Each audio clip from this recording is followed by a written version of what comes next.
made a character cry by accident when his character died. So the party I was main for was attacked by kobolds during the night after a long day of fighting in the mountains trying to clear out a colony of them. This was a planned ambush and I have them a short rest out of it instead of a long rest.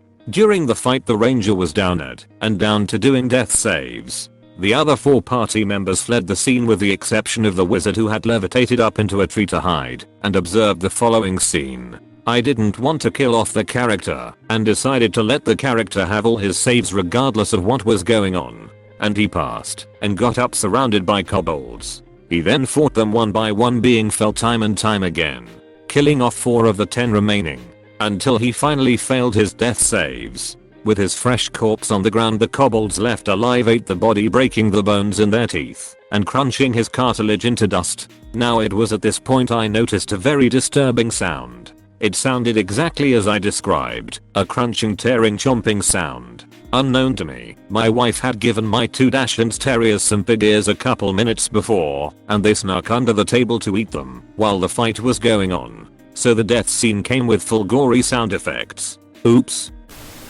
DM obsessed with strength. Quick disclaimer, I originally removed this story after it started blowing up because my DM knew my Reddit account. I didn't want him discovering this post, but I no longer play with him so here it is. This is one of the more bizarre stories. So I joined a Bronze Age 5e campaign that the DM described as realistic and combative. No problem there. He also said that he had made some changes to classes and rules, which included Great axes and great swords did 2d12 damage. Hit points were calculated by adding Arcon and STR modifier. Long bows, short bows, and slings used strength instead of dexterity. Only athletics checks were used to escape grapple, jump across gaps, and climb uneven surfaces.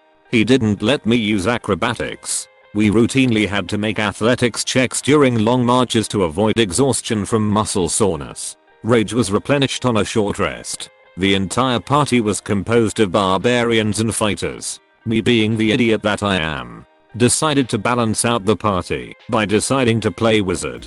Big mistake. Even with a 13 in strength, the party had to constantly carry me on their shoulders when I got too exhausted from soreness or when I was unable to climb up a wall. My damage output didn't even stand a chance against the raging barbarian with great weapon master.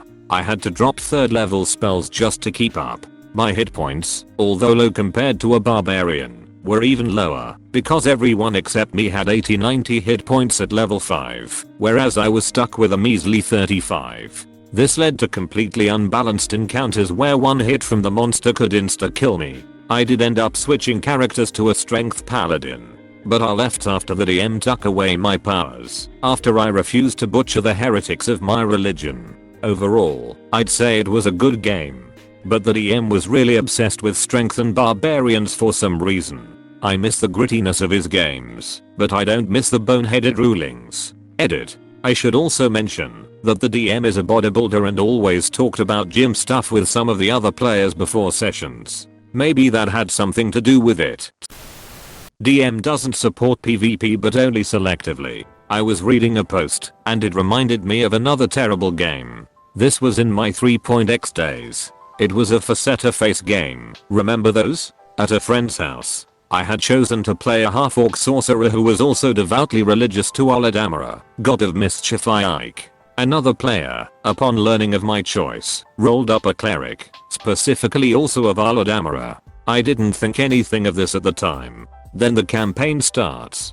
This cleric keeps passing notes to the DM who reads them, smiles and or chuckles. Then the game goes on. Minutes later, I'm having an interaction, trying to persuade or intimidate, usually when I'm suddenly seized by terror, or I start speaking gibberish, or I piss myself, etc. Turns out Mr. Cleric is using his god-given powers to make me look like a fool. At first I'm completely confused, but I'm able to use some rolls to figure out who's doing this to me. I mostly try to ignore this and move on. That is, until the cleric casts magical terror on me in combat, causing me to run headlong into a group of bugbears and almost die. At this point, I'm so completely done. I pass a note to the DM.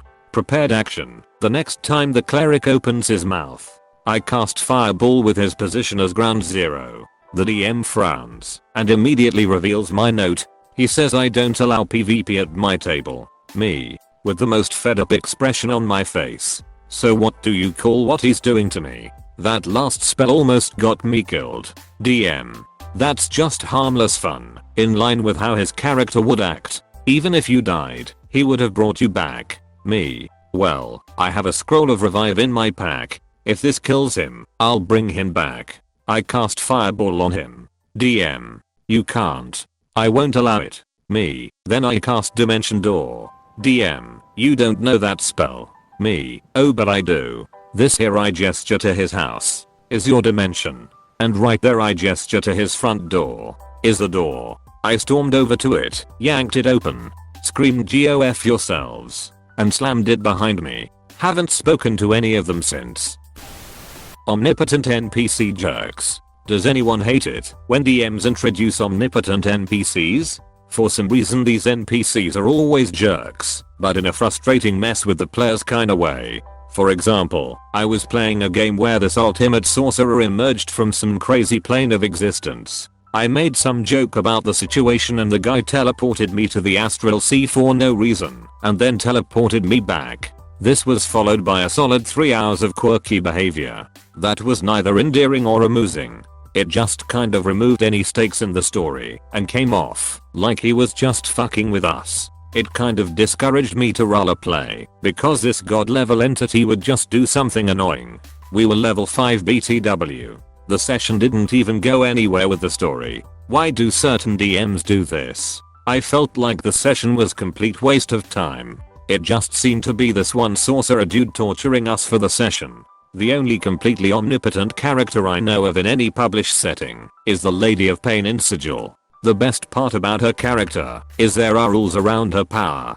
She's mysterious, but you basically have to provoke her. The response is to flay you alive. Generally speaking, unless the player is trying to kill their character, they'll respect her. She enigmatic, cool, terrifying. A powerful character done right. Meanwhile my DM is trying to wow us with this ultimate magic man who can just teleport me to another dimension for no reason and is crazy. Please, don't do this to your friends. I thought I was tapped out ta stories, but a recent incident happened I'd like to share as more of a sad than anything. So, I've been chatting with a friend, we'll call him Chuck, about being a Starfinder game. Chuck was excited about it, and so was I. I told Chuck I still needed to find players still and really nail down a good schedule for me to actually DM it, so the campaign wouldn't really kick off for a while. Later, me and Chuck are in a Discord server with about 10 other people in a tabletop server we hang out in. It was at this moment Chuck decided to announce that I was going to be doing a Starfinder game and needed players. Being a tabletop server, naturally almost everyone was on board and started asking questions about the campaign. Since it's been less than a day, I hadn't even thought of a story yet and didn't have anything to tell them. I simply just told them I'm working through some scheduling issues and will get back with them if and when I decide to do it. Crisis averted, or so I thought. The following morning, Chuck pesters me asking when I'm going to be doing the Starfinder game. I told him the same thing I told the other people who asked and went about my day. Later that night I get a Discord link from him inviting me into another server. This isn't uncommon. He sends me servers to check out all the time. So I accept it. Turns out it's a server of about 12 people who he said were interested in joining the Starfinder campaign you were going to DM. It didn't take him long to promote me to owner of the server and I could already see everyone had been brainstorming character ideas and schedules. When I messaged him in DMs about it and told him I still didn't have a time, nor did I want to host a game with a party larger than 5, he simply said, "I'm sorry, my bad. Well, you can just kick anyone you don't want in the campaign from the server." I hope I'm not overreacting by saying I'm pissed. I just told everyone in the server that I'm sorry to get their hopes up, but I'm not hosting the Starfinder game anytime soon. The server is deleted, and Chuck has pretty much been apologizing in my DMs for a few hours now. This all just turned into one big mess over something that isn't even in motion yet. I'm not even sure I want to invite him to the game when it actually does happen now. TLDR, I tell a friend about a Starfinder game I plan on hosting. He immediately starts recruiting players for my campaign and creates a Discord server on my behalf before I'm able to plan anything. He gives me ownership of the server and I shut it down.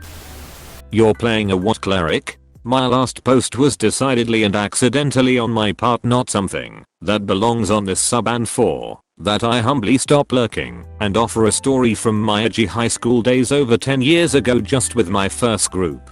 RDM was not great emo and would jump from game to game and setting idea to setting idea, so much campaigns would often last no more than a month-ish and we would accomplish very little before he would run out of ideas and we would make new characters and jump to the next whatever he was torrenting at the time. For my part in this story, I was a annoying and terrible teen who fought on absolutely everything and was fully deserving of problem player, but this is not about that. Our group at the time rolled up to this totally cool new world of RGM with a pretty stand assortment of LGCN murder hobos of various niche classes. The last person to introduce their character is also the person whose house we always play at. He is introduced as being waist deep in a shrub and is, as we find out swiftly, carnally introducing himself to a very unconscious woman. I was a bit taken aback as this guy introduces his rape cleric with a smile like this is the funniest thing he has ever heard of as RDM and our paladin laugh raucously. He goes on to explain that he worships some obscure abomination goddess and that he shows this devotion by traveling the world and raping people. I can tell a few people around the table are looking as uncomfortable as I am, but I swallow my objections as the DM pushes into the next scene. I'm hoping that this is like most stupid character choices and is never going to be brought up again. But he insisted on making it a constant thing that he brought up repeatedly every time he could. The campaign thankfully only lasted a few weeks like most, but it was a painful few weeks as each time he shoehorned in his worship it was met by the moronic laughter of RDM and his stooge. Edit 4 paragraphs I totally forgot and was reminded, make things actually readable. I accidentally killed a player after they spent 3 days making their character. So they are a penguin man that owns an entire kingdom. I was fine with that the currency for the kingdom had to be something else besides gold as my only rule. So he finally finished making the kingdom and sent it to me. So we start the next session and continue the dungeon and we get to the final dungeon and they find a mimic. Note, I have a house rule to give everyone a number and I roll, for example player 1 will be 1 and player 2 will be 2 and I roll a 1d2. If I roll a 1 the enemy attacks player 1. So I told everyone their numbers and rolled the dice for everyone to see and I said to my friend you are 4. I rolled a 4 and he was playing a LVL2 wizard. I made the enemy hard because there were 6 people. So he instantly dies. He had 18 heal, the mimic did 19 and he failed all of his death saving throws. So he spent all that time just to get killed immediately. TLDR, player spends 3 days making a kingdom and story for character, gets killed by an enemy the next session and has to make a new character. Edit, I have read all of the comments because I saw that I messed up and I'm going to read the DM manual book and retcon his death and balance encounters more by trying to fix them. I like to make my sessions fun and enjoyable and I realized I'm mostly at fault here. So I'm going to have a session 0 to help explain some more rules for them and hopefully my next D&D story won't be posted on this subreddit and maybe a good positive story. I will make a follow-up post to ask more questions and to ask for help from everyone in this community and others. Lawful good player killed another player in the first session.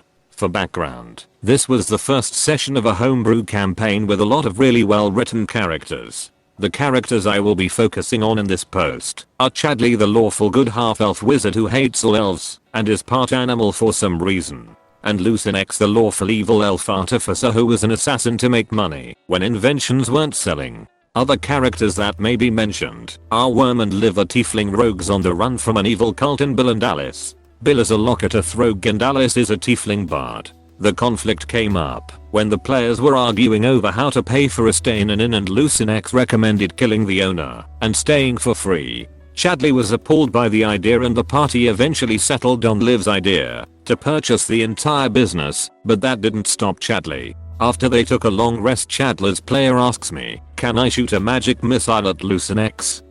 I say yes, and he proceeded to roll a 20. Lucinex failed all 3 saving throws and died. When asked why the heck he did that, he said it was because his character hated elves and Lucinex tried to kill somebody, so she would have no problem trying to kill him, and was clearly the traitor. I had slipped up and said there was a traitor. I'm not going to say who, because one of my players knows my account. Lucinex was not the traitor however, and was now dead. Am I wrong to think that a lawful good character wouldn't kill somebody without proof?